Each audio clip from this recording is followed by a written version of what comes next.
gotta tell somebody. This is the best thing I've ever seen. Let's talk about that. You need this. Listen to this. Memorable and exciting. Well, then be less boring. I'm going to tell everyone. Wait here. Mighty remarkable, Big Daddy. Remarkable.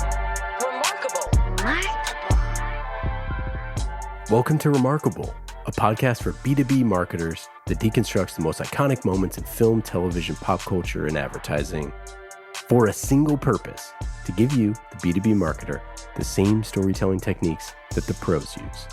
In each episode, you will learn techniques from Hollywood, Pixar, Marvel, and beyond, from Spielberg's hands to yours, bringing remarkable content ideas to you every single week. I'm Ian Faison, CEO of Caspian Studios. This is Remarkable. This week, we're talking about B2B marketing lessons from Ted Lasso and how to use surprise and delight in your marketing. This is a bit of news from the other side of the Atlantic. AFC Richmond announced the hiring of their new manager, American football coach Ted Lasso. You're an American who's now in charge of a football club despite possessing very little knowledge of the game. I know that AFC Richmond is going to give you everything they got, win or lose. Or tie. Right, y'all do ties here. I started watching it, and I will admit that I honestly don't know if I've ever seen a nicer character in another show that's been this popular, or maybe I'm just not remembering properly, but his character is for sure 100% so wholesome. That is Annika Das, B2B content marketing manager here at Caspian Studios. I binged the first 2 seasons about a year ago, and it was the best thing that ever happened to me. That is Colin Stamps, our podcast launch manager here at Caspian Studios and our marketing aficionado. It just is so heartwarming. I don't know that I've ever seen a more lovely character than Ted Lasso. That is Meredith O'Neill, our amazing producer extraordinaire for this show and many other shows at Caspian Studios. Yeah, I felt the same way. I have an almost 2-year-old now, and he was a newborn when it came out. And so we would sit and watch Ted Lasso together, but also we would watch soccer games at 4:30 in the morning when he was awake. And so it's very nostalgic for me. And it was in and around the time when I was starting Caspian, and just seeing how Ted was as a leader and all that stuff was so inspiring to me. And it's fake, right? This isn't real. He's not a real person, but he sure feels real. And especially now that I've studied the show more, listening to Jason Sudeikis and Brendan Hunlike creating this character and what Jason put into creating this character, it's not Jason, but he has put a part of himself into the character that is super real. He went through a bunch of stuff publicly, privately, and then now it's public about him going through his divorce and stuff like that. And it's just a special show. And it's a perfect thing to talk about when it relates to marketing, because if we could create something as fractionally good as Ted Lasso, we would do it in a heartbeat. And today we're going to talk about using surprise and delight in your marketing.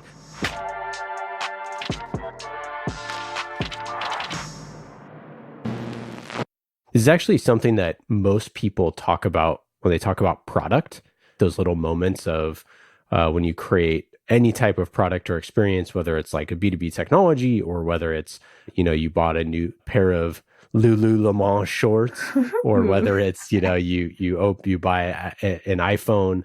It's those little moments of surprise and delight that make that product experience that much richer.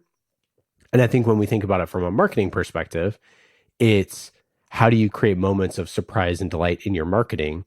And then how do you highlight the moments of surprise and delight with your product so that it can be out there in front of your customers more?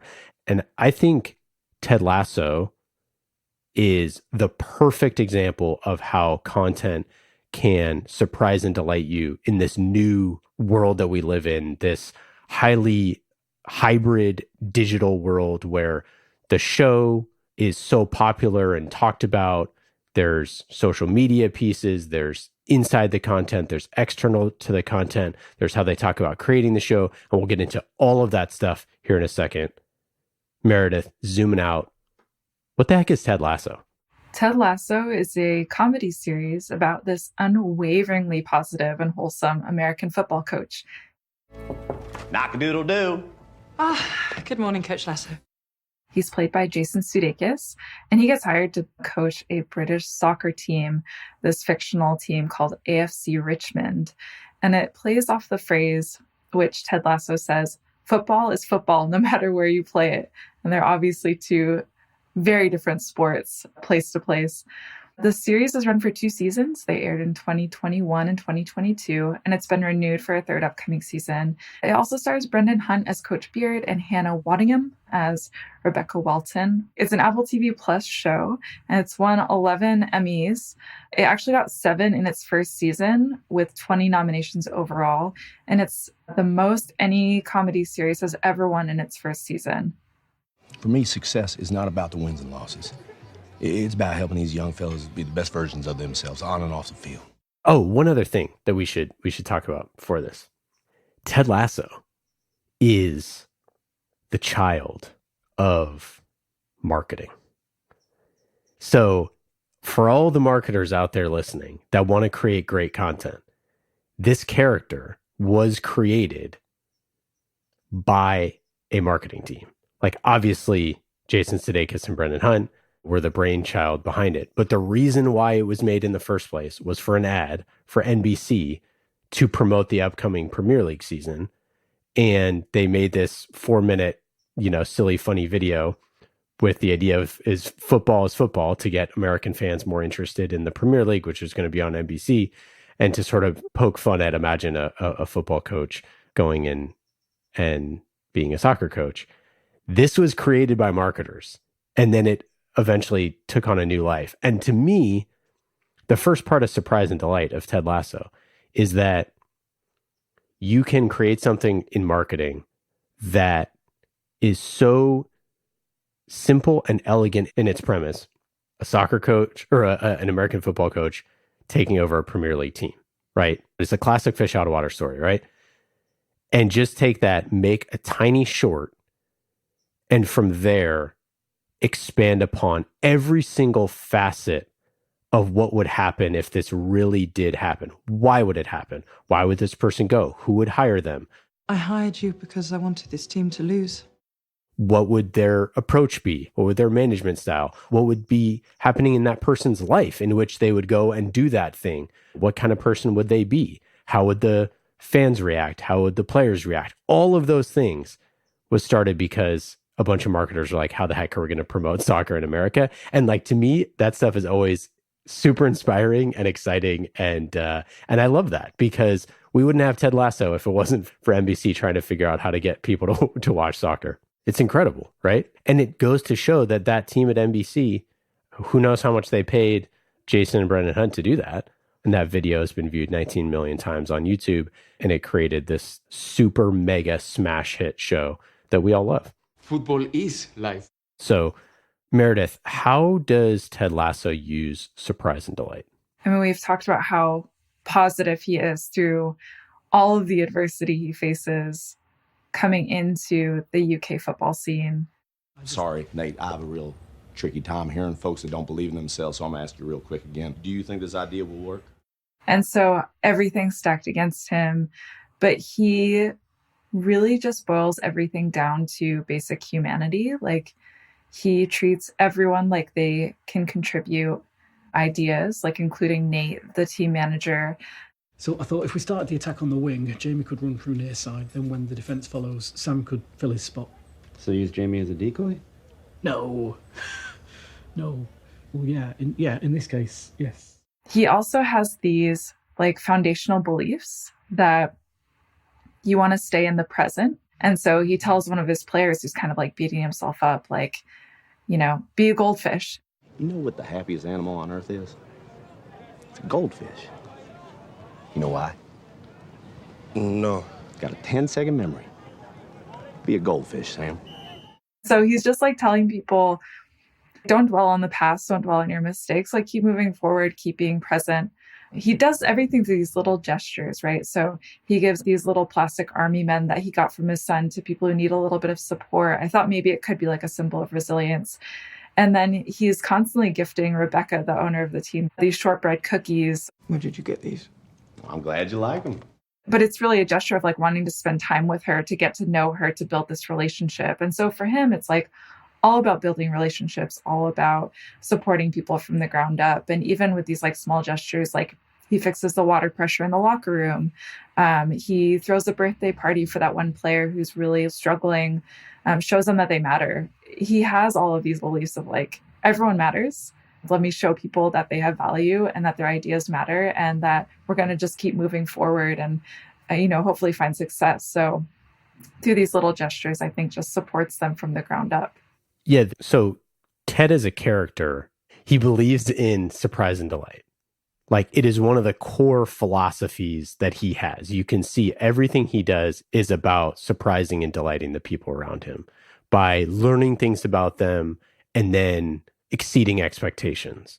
Hey, dog, you haven't been fired. It's worse. You've been promoted. And then the showrunners use all of his surprise and delight tactics to surprise and delight you as the audience. We see him give Rebecca the biscuits every day for I don't know how many episodes. I brought you a little something. Oh, yeah, cookies. Or as y'all call them here, biscuits, right? And she wants to not like them. She wants to not like Ted. And, she loves the biscuits. She starts looking forward to them every day. And then the showrunners show us that Ted is the one actually making them. And you're like, oh my gosh, that's so good. They get in a big fight and he's like, damn it, I perfected the recipe, and he gives it to her. And like, those are the sort of things where it just shows so much craft in like delighting us as the audience, where you're like, oh my, of course he was the one making them, because that's who it is. And those are the sort of things that you just feel such a connection to this person because of the way that he views the world. Do you believe in ghosts, Ted? I do. But more importantly, I think they need to believe in themselves. And he's teaching you how he views the world, but also he's showing it constantly with these little surprise and delight moments. Another moment of surprise and delight that he always does is all these ridiculous phrases and like pop culture references. Come on, Sam was more open than the jar of peanut butter on my kitchen counter. And it just keeps you on your toes because he always says this ridiculous stuff and you hear it in passing, like it's so ridiculous. And then when it's even more ridiculous where you wouldn't even understand it, him and Brendan Hunt or Coach Beard have these moments where they expand upon the jokes. Oh, that's right. Y'all don't know I like to keep the peanut butter open. That way, whenever I walk by, I can just stick my finger in it. And then you see other characters start picking up on this. And it's just another thing that, again, it's just always such a delight to hear him rip off these one-liners. Yesterday, I had someone reach out on LinkedIn, and in their subject head said, be curious, not judgmental. Like, these are things that he is teaching us how to be better people in the show. And you always sit there and you think, you're like, yeah, I should be more curious, not judgmental. It's like, those are the things that just really help you fall in love with him, but also he is coaching us. And I think that that's one of the coolest parts of the show is he is coaching the audience constantly, not just the players on the team. And like that part, you feel thankful. And it's a bizarre thing to actually be coached while you're watching a TV show. I think that's why I liked it so much, is because, yeah, it was obviously entertaining and funny, but at the same time I was learning, which was unusual for when I, at the end of the day, sit down and watch some content. I don't always expect to be there like learning, taking notes mentally about the lessons that he's talking about. So it's just a super unique aspect of the show. Yeah, it's how I felt as well. There are so many moments that when you rewatch, you're like, oh my gosh, the way that Coach Beard and him meet for their morning walk and they bring each other coffee. And you're just like, God, that's so good. If we see each other in our dreams, let's goof around a little bit, pretend like we don't know each other. You got it, stranger. And it just makes you think, you're like, man, I could probably do that. I could probably bring someone, I know they like coffee. I could do that for somebody. There's all those things that you think about and you want to be a better person. Switching gears to marketing, it also makes us want to be a better marketer.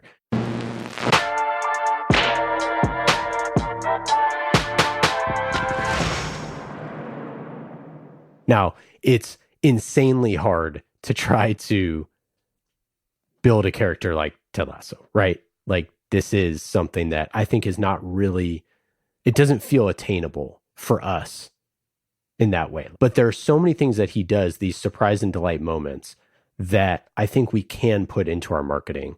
What do y'all think are some good marketing takeaways for Ted Lasso and surprise and delight?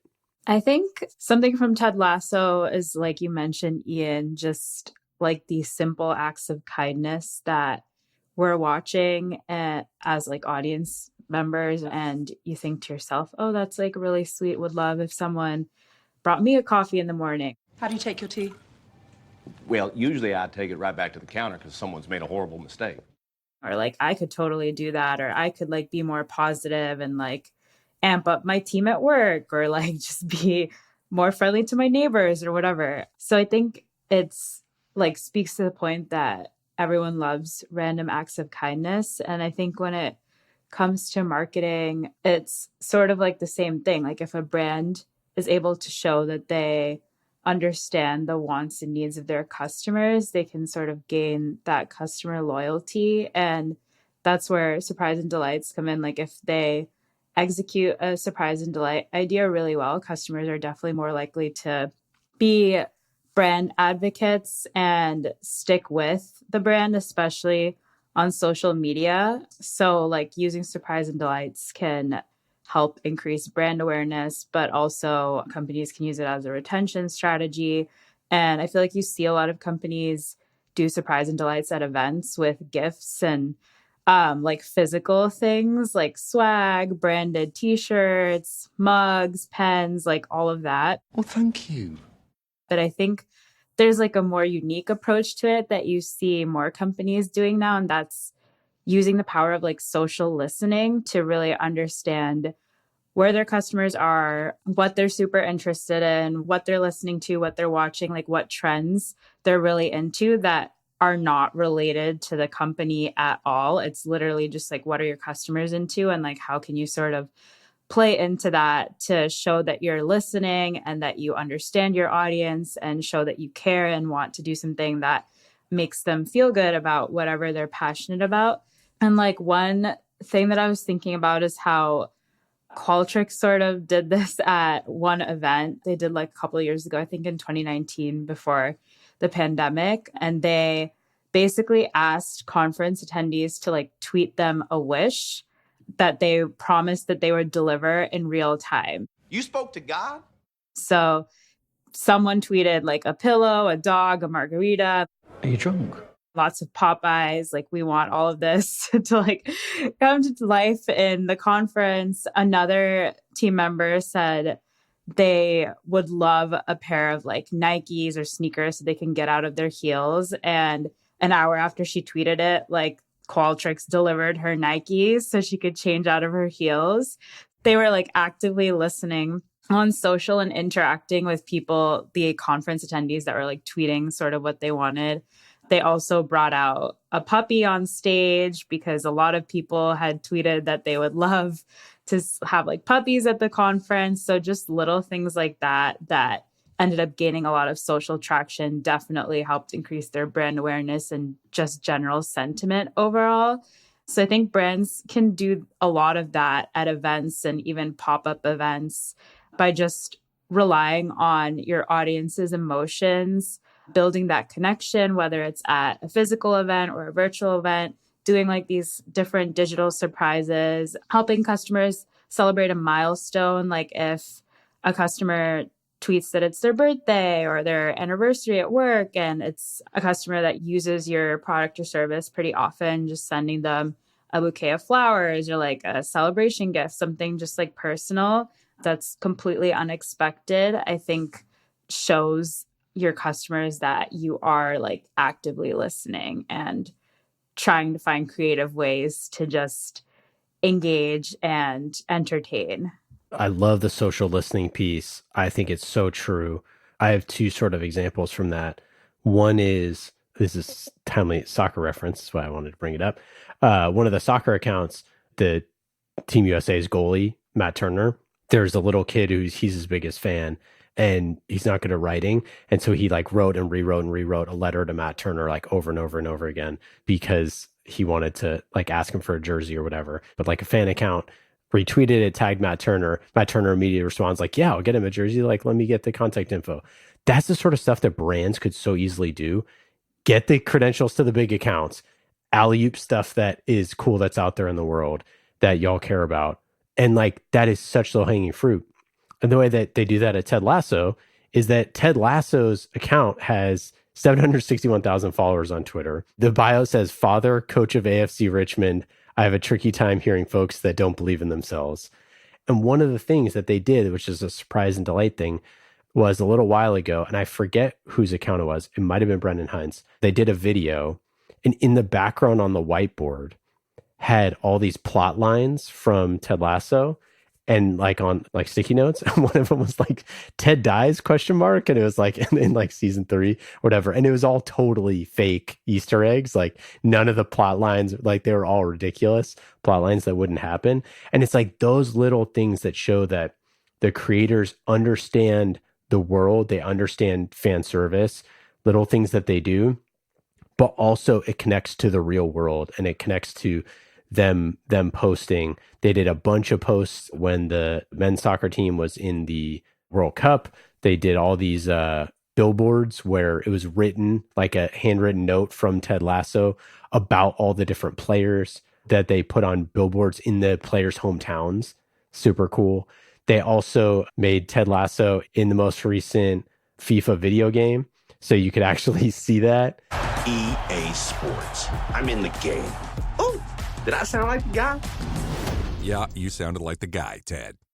And Ted Lasso tweeted about that. He, again, not a real person, but but you feel like he's real. They did like a spoof video earlier this year about when they rolled out their regrettable St. Patrick's Day kits. Again, all of these things are just surprise and delight tactics where they use social media to engage with fans, to create additional content for fans, but also to, you know, to alley-oop things that are happening in the real world and blending the fake world and reality. And like that stuff is accessible to marketers. Like we can do stuff like that, like alley-oop things that people care about or funny things or all of that, and use that in a more meaningful, impactful way.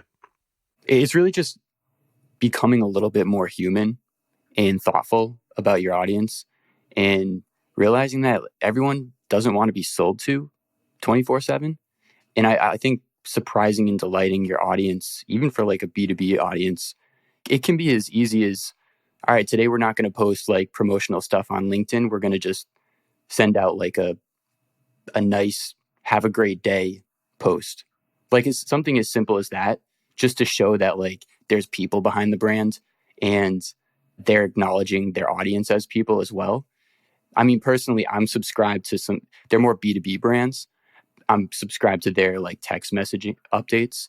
I'm looking at one right now. Like I got a text from a brand the other day and it literally just said, you're more capable and more amazing than you even think. Enjoy today. We are blessed. And I got that text from that brand and I was like, oh, that's pretty cool. Put me in a good mood.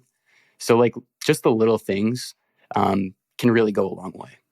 A couple different things came to mind with this. One being that like, I feel like the overarching thing that I learned from Ted Lasso about surprise and delight is it doesn't have to be a big gesture, right? It can be the smallest thing. The one example that came to mind was in Asana.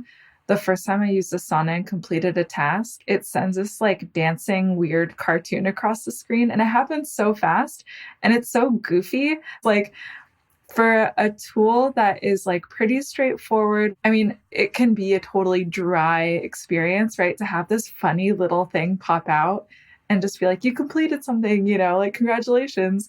It was just like made me laugh. And it was such a small thing. But on the other hand, I was thinking of other gestures that other companies do. And one thing that came to mind was one of my friends gets dog food from Chewy.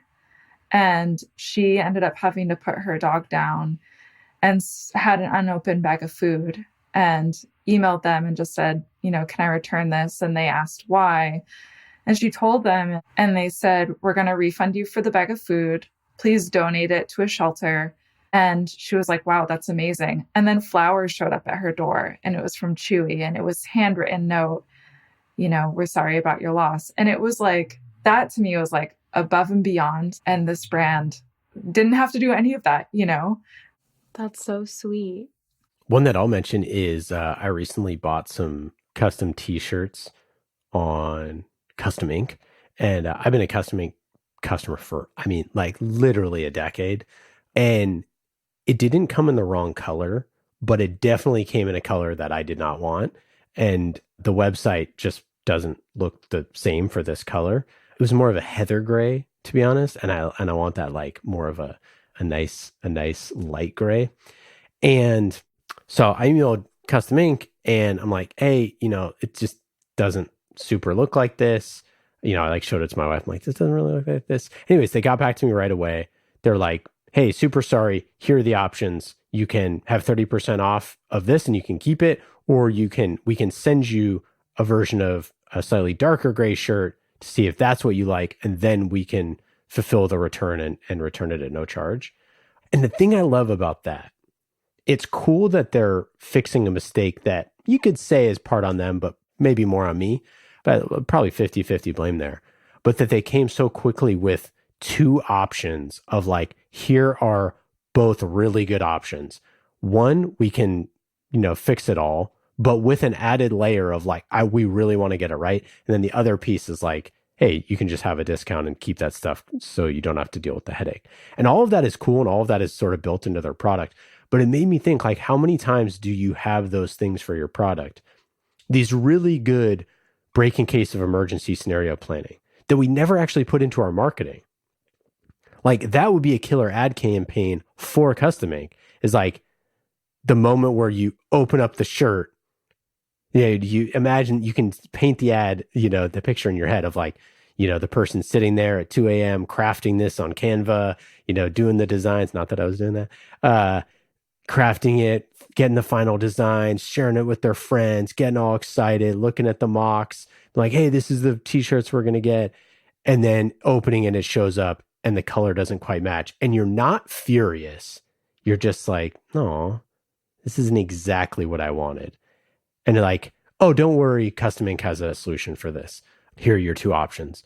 But we never market that stuff. And because it's such a small use case, but like that shows that they will go above and beyond. And that's where, if you can market your surprise and delight sort of things that you do, then you can show people how much you care.